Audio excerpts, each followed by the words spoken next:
नमस्कार विद्यार्थी मित्रांनो, विजन गव्हर्नमेंट जॉबवर तुम्हा सगळ्यांचं पुन्हा एकदा खूप मनापासून स्वागत. आजच्या लेक्चरमधून आपण 7, 8 आणि 9 नोव्हेंबर या तिन्ही दिवसांचे महत्त्वाचे करंट अफेअर्स एकत्रितपणे डिटेलमध्ये अभ्यासणार आहोत. जर तुम्हाला या लेक्चरची PDF पाहिजे असेल तर विजन गव्हर्नमेंट जॉब ऑफिशियल या आमच्या टेलिग्राम चॅनलवर जाऊन तुम्ही ही PDF डाउनलोड करून ऑफलाईनसुद्धा वाचू शकता. तुम्हाला रोजच्या रोज त्या दिवशीचे करंट अफेअर त्याच दिवशी पाहिजे असतील तर तुम्ही visionstudy.in या आमच्या वेबसाईटवर जाऊन ते वाचू शकता. फक्त करंट अफेअर्सच नाही तर GSचा सुद्धा, जसं की इतिहास, भूगोल, राज्यशास्त्र, सायन्स म्हणजेच विज्ञान, तर अशा भरपूर सब्जेक्टचं स्टडी मटेरियल आम्ही नोट्सच्या फॉर्मॅटमध्ये तुम्हाला अवेलेबल करून दिले. ते तुम्ही डाउनलोड करून प्रिंटआउट काढून ऑफलाईनसुद्धा वाचू शकता आणि हे सगळं एकदम फ्री आहे. तुम्हाला एकही रुपया द्यायची तर गरज पडणार नाही. त्याच्यामुळे जर आत्तापर्यंत तुम्ही कधीच आमच्या वेबसाईटला व्हिजिट केलं नसेल तर visionstudy.in या आमच्या वेबसाईटला एकदा नक्की व्हिजिट करा. त्याचा तुम्हाला भरपूर फायदा होणार आहे. ठीक आहे, तर आता आपण आजच्या या लेक्चरकडे वळू. पहिला प्रश्न आहे आजचा. QS एशिया रँकिंग 2024 नुसार आशियातील इंडियन इन्स्टिट्यूट ऑफ टेक्नॉलॉजी बॉम्बेचा रँक किती आहे? या प्रश्नाचा आन्सर आहे तिसरा पर्याय 40वा. तर रिसेंटली QS एशिया रँकिंग आलेली आहे, युनिव्हर्सिटीची रँकिंग असते ही. याच्यामध्ये आशियातल्या इन्स्टिट्यूटमध्ये IIT बॉम्बेला 40वा रँक मिळालेला आहे. आता हे आशियातल्या इन्स्टिट्यूटमध्ये 40वा आहे, पण या रँकिंगनुसार भारतातल्या सगळ्या युनिव्हर्सिटीजमध्ये या IIT बॉम्बेला पहिला नंबर मिळालेला आहे. तसं बघितलं तर ज्या टॉप 100 युनिव्हर्सिटीज आहेत आशियातल्या, याच्यामध्ये आपल्या भारतातल्या 7 युनिव्हर्सिटीजचा नंबर ह्याच्यामध्ये आलेला आहे. आता ह्याच्यामध्ये वेगवेगळ्या कॅटेगरीज असतात, पण जी खाजगी युनिव्हर्सिटीची कॅटेगरी आहे याच्यामध्ये आपल्या भारतातली चंदीगड युनिव्हर्सिटी हे खाजगी युनिव्हर्सिटीमध्ये पहिल्या नंबरवरती आहे.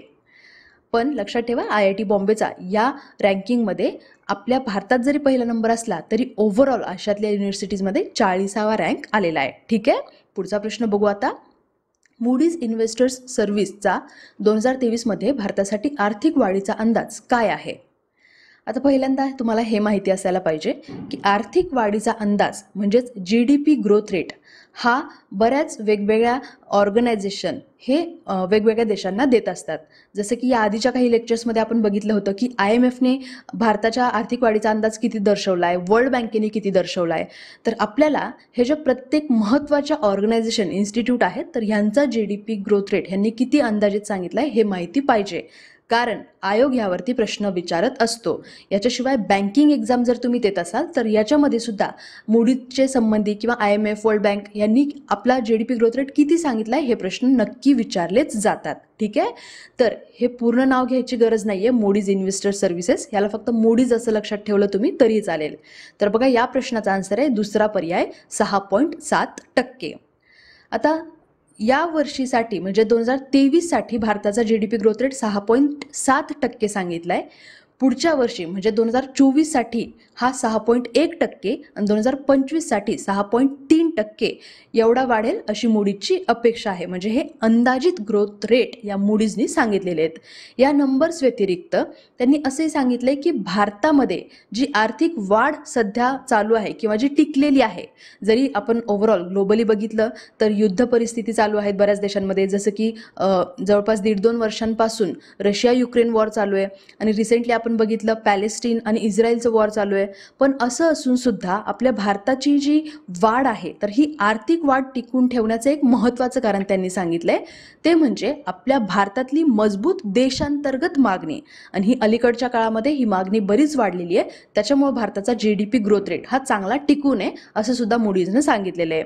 आणि जसं की आपल्याला माहिती आहे की जगामध्ये अशा पद्धतीचे युद्ध किंवा ताणतणाव चालू आहे, त्याच्यामुळं जी निर्यात आहे ही थोडीशी कमी आहे. पण तरीसुद्धा ओव्हरऑल जर आपण बघितलं तर हा GDP ग्रोथ रेट चांगलाच आहे असं आपण म्हणू शकतो. ठीक आहे, पुढचा प्रश्न बघू आता. दहशतवादी आरोपींसाठी GPS ट्रॅकर वापरणारे कोणते राज्य पोलीस भारतातील पहिले ठरले आहे? या प्रश्नाचा आन्सर आहे तिसरा पर्याय जम्मू काश्मीर पोलीस. खूप महत्त्वाचा प्रश्न आहे बघा हा, कारण भारतात अशी पहिलीच वेळ आहे की एखाद्या आरोपीवरती एक GPS ट्रॅकर लावलेले आहे. आता हे जे GPS ट्रॅकर आहे हे अँकलेट म्हणजे पैंजणाच्या फॉर्ममध्ये आहे, म्हणजे पायामध्ये हे GPS ट्रॅकर लावण्यात आलेलं आहे. तर रिसेंटली एक विशेष NIAच्या न्यायालयाने पोलिसांना एका दहशतवादी आरोपीवर GPS ट्रॅकर अँकलेट जोडण्याचे आदेश दिले होते. त्यानंतर जम्मू काश्मीरच्या पोलिसांनी हा डिसिजन घेतलाय आणि गुलाम मोहम्मद भट नावाचा एक आरोपी आहे, ज्याच्यावरती दहशतवादी संघटनांसोबत संबंध असल्याचा संशय आहे आणि दहशतवादी वित्त पुरवठा केल्याबद्दल सुद्धा त्याच्यावरती खटला चालू आहे. तर या आरोपीच्या पायावरती अशा पद्धतीचं GPS ट्रॅकर वापरलेलं आहे आणि आपल्या भारतातली ही पहिलीच वेळ आहे. आणि हे जम्मू काश्मीरच्या पोलिसांनी हे GPS ट्रॅकर त्याच्या पायावरती लावलेलं आहे. आता हे जरी भारतातली पहिली वेळ असली ना, तरीसुद्धा ऑलरेडी फॉरेनमध्ये अशा पद्धतीचे GPS ट्रॅकर हे आरोपींच्या पायावरती लावण्यात येतात. जसं की जे आरोपी जामिनावर किंवा पॅरोलवर किंवा बाहेर पडलेले आहेत किंवा नजरकैदात असलेले जर काही आरोपी असतील, तर त्यांच्या हालचालींवर लक्ष ठेवण्यासाठी म्हणून फॉरेन कंट्रीजमध्ये GPS ट्रॅकर अँकलेट हे आधीपासूनच वापरतात. आणि आता आपल्या भारतामध्ये सुद्धा विशेष NIA न्यायालयाच्या आदेशानंतर हे पाऊल उचलण्यात आलेलं आहे. ठीक आहे, पुढचा प्रश्न. बिहार राज्याने अनुसूचित जाती, अनुसूचित जमाती, अत्यंत मागास जाती आणि इतर मागास जातींसाठी राज्य सरकारी नोकऱ्यांमध्ये 50% डॅश डॅश पर्यंत आरक्षण मंजूर केलं आहे. या प्रश्नाचा आन्सर आहे तिसरा पर्याय 65%. या प्रश्नाचा आन्सर सांगायच्या आधी मी तुमची माफी मागते, कारण आजच्या लेक्चरमध्ये तुम्हाला बॅकग्राऊंडमध्ये थोडासा फटाक्यांचा आवाज येत असेल, थोडं डिस्टर्ब होत असेल, पण सहन करा, कारण तुळशीचं लग्न वगैरे सुरू झालेलं आहे, तर आजूबाजूला फटाके वाजत आहेत आणि थोडासा आवाज लेक्चरमध्ये आज येईलच. ठीक आहे, तर बघा, रिसेंटली ना बिहारच्या विधानसभेने एक दुरुस्ती विधेयक एकमताने मंजूर केलेलं आहे. हे विधेयक आरक्षणाचा कोटा वाढवण्याच्या संबंधी होतं आणि या विधेयकानुसार हे जे आता आपण बघितलेल्या जाती जमाती ह्या ज्या कॅटेगरीज आहेत, जसं की SC, ST, अत्यंत मागास जाती आणि इतर मागास जातींसाठी यांना टोटल मिळून आधी 50% एवढं रिझर्वेशन होतं, हे आता वाढून 65% नेलेलं आहे. हे जे रिझर्वेशन आहे तर हे बिहारच्या राज्य सरकारी नोकऱ्यांमध्ये या कॅटेगरीजला असणार आहे. आता ह्याचं सुद्धा डिस्ट्रीब्युशन त्यांनी केलेलं आहे.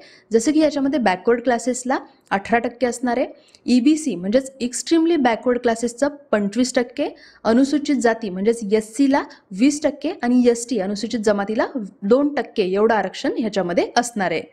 आणि एकूण कोटा मर्यादा जर बघितला तर तो इफेक्टिव्हली 75% आरक्षणाचा कोटा असणार आहे आणि 25%, फक्त 25% हे अनारक्षित म्हणजेच अनरिझर्व्ड किंवा ओपन कॅटेगरीतल्या लोकांसाठी असणार आहे.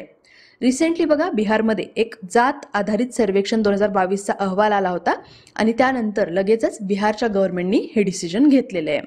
आता हे जे डिसिजन आहे गव्हर्नमेंटचं बिहारचं, तर ह्याला पुढे जाऊन थोडंसं चॅलेंजेस वगैरे फेस करावे लागू शकतात. कोर्टमध्ये सुद्धा हे ह्याला काउंटर केल्या जाऊ शकतं. तर बघूया आपण पुढं काय होते ते.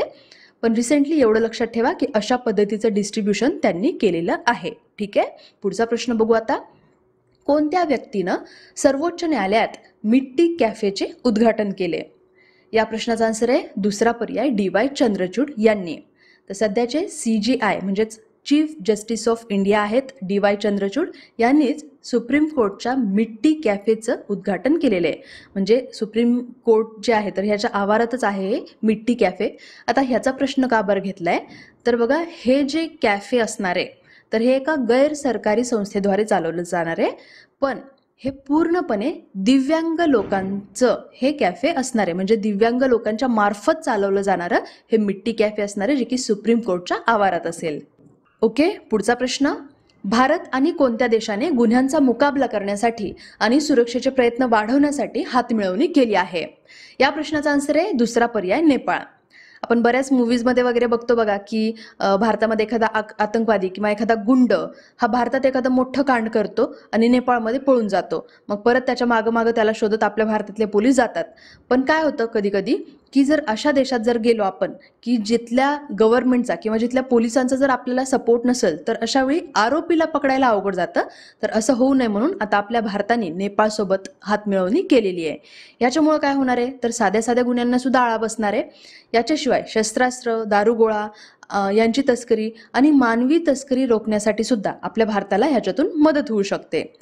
याशिवाय रिसेंटली सशस्त्र सीमा बल आणि सशस्त्र पोलीस दल यांनी भारत नेपाळ बाँड्रीवरचे जे प्रमुख इन आउट पॉईंट असतात, तर इथं काही जे हेल्प डेस्क स्थापन केलेले आहेत, तर हे सुद्धा आता 24 तास कार्यरत राहण्याची व्यवस्था आता नेपाळसोबत केलेली आहे. ठीक आहे, तर रिसेंटली एक आपल्या भारतामध्ये नवी दिल्लीत बैठक झाली होती आणि अशाच पद्धतीची पुढची जी बैठक आहे तर ती नेपाळमध्ये होणार आहे.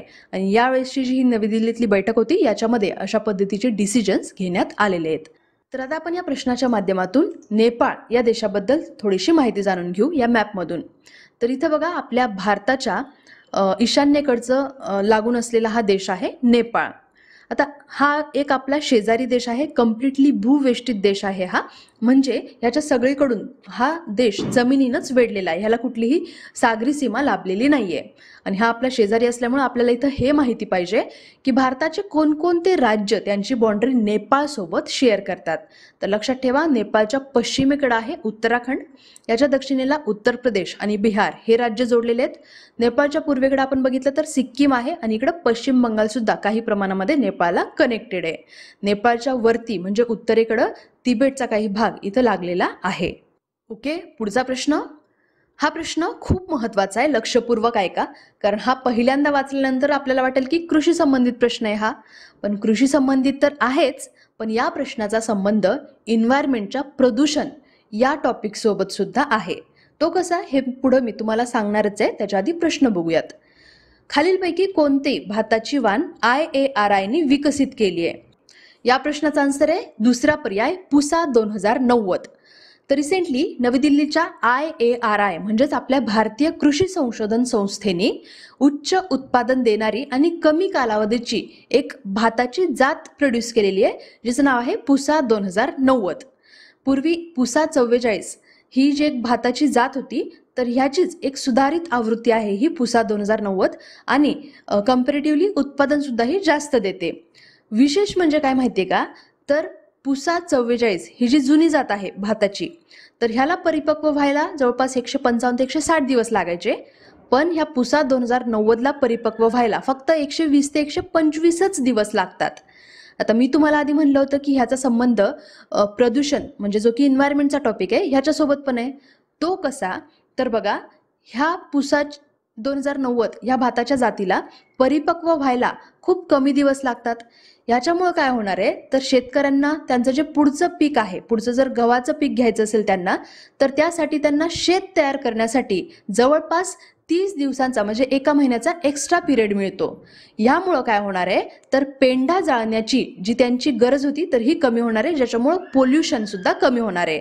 आणि म्हणूनच नवी दिल्लीचा जो NCR रिजन आहे त्या प्रदेशात आणि देशाच्या इतर भागांमध्ये सुद्धा ही जी पेंढा जाळण्याची जी होरपळ जाळण्याचा जो धोका होता किंवा ह्यामुळे जे प्रदूषण पसरायचं, तर हे कमी व्हायला या पुसा 2090 मुळे मदत होऊ शकते. ओके, पुढचा प्रश्न. खालीलपैकी कोणते ठिकाण 2024 मध्ये भारतात भेट देण्याचं सर्वोत्तम ठिकाण बनलंय? या प्रश्नाचा आन्सर आहे चौथा पर्याय, सिक्कीम. तर रिसेंटली सिक्कीम या आपल्या ईशान्य भारतातल्या नॉर्थ ईस्टकडच्या राज्याला नॅशनल जिओग्राफिकने 2024 मध्ये भेट द्यायसाठी सर्वोत्तम ठिकाणांपैकी एक म्हणून लिस्ट केलेलं आहे. तसं तर सिक्कीममध्ये बऱ्याच चांगल्या चांगल्या गोष्टी बघण्यासारख्या आहेत. त्याच्यापैकी सगळ्यात महत्त्वाचं म्हणजे पृथ्वीवरचं तिसरं सगळ्यात उंच शिखर, ज्याचं नाव आहे कांचनजंगा. तर पूर्ण कांचनजंगा पर्वतरांग ही बऱ्यापैकी याचा बराचसा भाग सिक्कीम या राज्यातून जातोय. याच्याशिवाय या राज्यात सिक्कीममध्ये बऱ्याच काही प्राचीन दऱ्या आहेत, जंगलं आहेत आणि एक खास वैशिष्ट्य म्हणजे तिथं रोडोडेंड्रॉन फुलं हे मोठ्या प्रमाणात सिक्कीम या राज्यामध्ये आढळतात. या फुलाचं नाव लक्षात ठेवा, रोडोडेंड्रॉन फुलांचं माहेरघर हे सिक्कीम या राज्यालाच म्हणतात. जे ट्रेकर्स असतात किंवा जे ॲडव्हेंचर लवर्स असतात तर हे जास्त करून सिक्कीमला भेट द्यायला सुद्धा प्रिफर करतात, कारण तिथे एक झोंगरी ट्रेक नावाची एक पायवाट आहे. तर इथून नुसतं चालत जरी गेलं त्या पायवाटेने तरी सुद्धा कांचनजंगा पर्वतरांग ही खूप छान पद्धतीने तिथून दिसू शकते. आता आपण या प्रश्नातून सिक्कीमचा थोडा मॅप पण अभ्यासून घेऊ. तर बघा आपल्याला माहिती आहे की जे नॉर्थ ईस्टकडचे ईशान्येकडचे आधी 7 सिस्टर्स होते, तर त्याच्यामध्ये आता सिक्कीम हा ॲड झालेला आहे. आता नॉर्थ ईस्टकडच्या 8 सिस्टर्स बनलेल्या आहेत, त्याच्यापैकी सिक्कीम हा मोस्ट रिसेंट आहे. सिक्कीमच्या शेजारचे राज्य किंवा देश कोणते, तर इथं जर आपण बघितलं तर सिक्कीमच्या दक्षिणेकडं पश्चिम बंगाल आहे, ह्याच्या पूर्वेला भूतान आहे, पश्चिमेला नेपाळ आहे आणि ह्याच्या उत्तरेला चीनचा तिबेटचा काही भाग आपल्याला इथे मॅपमध्ये दिसतोय.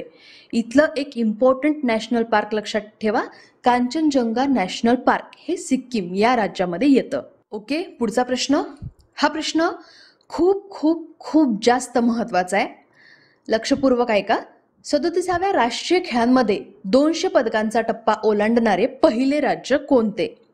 या प्रश्नाचा आन्सर आहे फर्स्ट ऑप्शन, आपला महाराष्ट्र. तर लक्षात ठेवा 37वे राष्ट्रीय गेम जे की गोव्यात चालू आहेत, तर ह्याच्यामध्ये 200 पदकांचा टप्पा पार करणारा महाराष्ट्र हा पहिला संघ, पहिली टीम ठरलेली आहे. आता ह्याच्यामध्ये जे 200व मेडल होतं आपल्या महाराष्ट्रासाठी जिंकलेलं, तर ते ट्रायथलॉन मिश्र रिले कॅटेगरीमध्ये मानसी मोहितेनी 200व पदक जिंकले. आणि हे जे तिचं मेडल आहे, तर हे गोल्ड मेडल आहे 200व, जे तिनं आपल्या महाराष्ट्रासाठी जिंकलेलं आहे. लक्षात ठेवा, आपण यापूर्वी 1994 मध्ये या मेडल टॅलीमध्ये पहिल्या नंबरवरती होतो नॅशनल गेम्समध्ये. पण आता 2023 मध्ये आपला महाराष्ट्र हा नॅशनल गेम्समध्ये परत एकदा पहिल्या नंबरवरती आलेला आहे. यापूर्वी 1994 मध्ये हे घडलं होतं. आता सध्याचं जर आपण बघितलं ना, तर आपण फक्त प्रश्नात बघितले की 200 पेक्षा जास्त मेडल, पण at the end of this national games सध्या आपल्या महाराष्ट्राकडं 228 मेडल आहेत, ज्याच्यापैकी 80 गोल्ड मेडल आहेत, 69 सिल्वर मेडल आहेत आणि 79 ब्रॉन्झ मेडल आहेत. आणि त्याच्यामुळेच आपल्याला महाराष्ट्राला राजा भलिंद्र सिंग ट्रॉफी ही ह्या नॅशनल गेम्समध्ये मिळालेली आहे. आता नॅशनल गेम्समध्ये फक्त राज्य आणि केंद्रशासित प्रदेशच नाही, तर यांच्या व्यतिरिक्त सर्व्हिसेस स्पोर्ट्स कंट्रोल बोर्ड म्हणजेच SSBC ह्याच्या काही सेवासुद्धा असतात. तर संपूर्ण भारतात 28 राज्य, 8 केंद्रशासित प्रदेश आणि या सेवांमध्ये आपल्या महाराष्ट्राचा पहिला नंबर ह्याच्यामध्ये आलेला आहे. आणि आपल्या महाराष्ट्रासाठी जे 200व पदक आहे, तर हे ट्रायथलॉन मिश्र रिले कॅटेगरीमध्ये मानसी मोहिते हिनं जिंकलेलं आहे. लक्षात ठेवा, 200व मेडल हे गोल्ड मेडल आहे, जे की मानसी मोहितेने जिंकलेलं आहे. आता हे आपण बघितलं की ह्याच्यामध्ये महाराष्ट्र पहिल्या नंबरवरती आहे, दुसऱ्या नंबरवरती ह्या ज्या सर्व्हिसेस आहेत त्या आहेत, आणि तिसऱ्या नंबरवरती हरियाणा या राज्याचा ह्याच्यामध्ये नंबर लागतोय. ओके, पुढचा प्रश्न. 2022 मध्ये टीबीनं आजारी पडलेल्या लोकांची अंदाजे संख्या किती होती? या प्रश्नाचा आन्सर आहे फर्स्ट ऑप्शन 10.6 दशलक्ष. आता हा नंबर कुणी सांगितलाय बरं? तर WHO ने. 1995 पासून WHO द्वारे जागतिक क्षयरोग निरीक्षण हे सुरू झालेलं आहे, आणि तेव्हापासून ही जी सध्याची आकडेवारी आहे 2022ची, ही आतापर्यंतची सर्वाधिक नंबर आहे, हा लक्षात ठेवा. 2022 मध्ये जगभरात अंदाजे 10.6 दशलक्ष लोक हे टीबीनं आजारी पडलेले आहेत, आणि 2021 जर बघितलं तर हाच नंबर 10.3 दशलक्ष एवढा होता.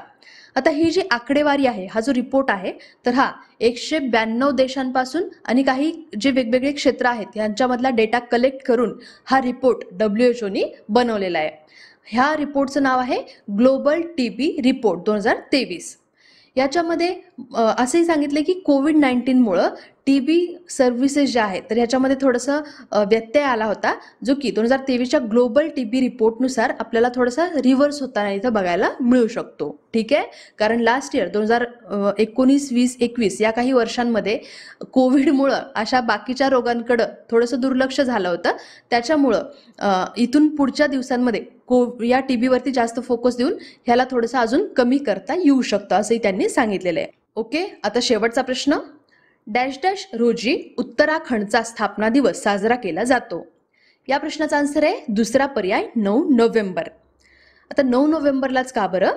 तर 9 नोव्हेंबर 2000 या दिवशी उत्तराखंड हे आपल्या भारताचं 27वे राज्य म्हणून घोषित करण्यात आलं होतं. पण तेव्हा ह्याचं नाव उत्तराखंड नव्हतं. तर 2000 मध्ये जेव्हा हे राज्य बनलं, तर ह्या राज्याला उत्तरांचल असं नाव होतं. पण त्यानंतर 2007 मध्ये ह्या राज्याला उत्तरांचलच्या ऐवजी सध्याचं नाव उत्तराखंड हे देण्यात आलं होतं. आता उत्तराखंड हे जे राज्य आहे ना, तर हे आपल्या भारताच्या इतिहासाशी खूप कनेक्टेड आहे.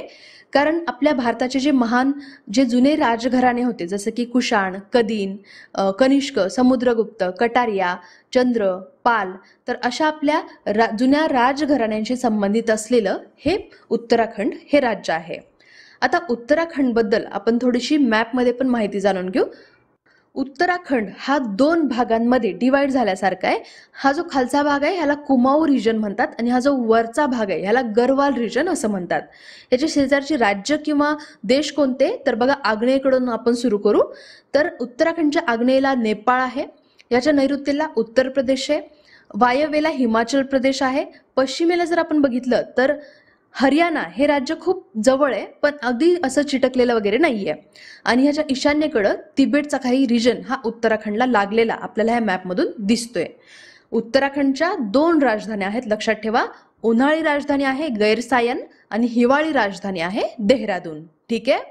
तर अशा पद्धतीनं आज आपण या लेक्चरमधून 7, 8 आणि 9 नोव्हेंबर या तिन्ही दिवसांचे महत्त्वाचे करंट अफेअर्स एकत्रित पण डिटेलमध्ये या लेक्चरमधून अभ्यासलेले आहेत. मला आशा आहे की रोजच्या प्रमाणे आजचं लेक्चरसुद्धा तुम्हाला नीट समजलं असेल आणि ह्याच्यातून खूप काही तुम्हाला शिकायला सुद्धा मिळालं असेल. खरंच तसं झालंय की नाही हे तुम्ही मला कमेंट करून सांगा. तर आता मी इथंच थांबते. भेटूयात लवकरच पुढच्या लेक्चरमध्ये. जय हिंद, जय महाराष्ट्र. धन्यवाद.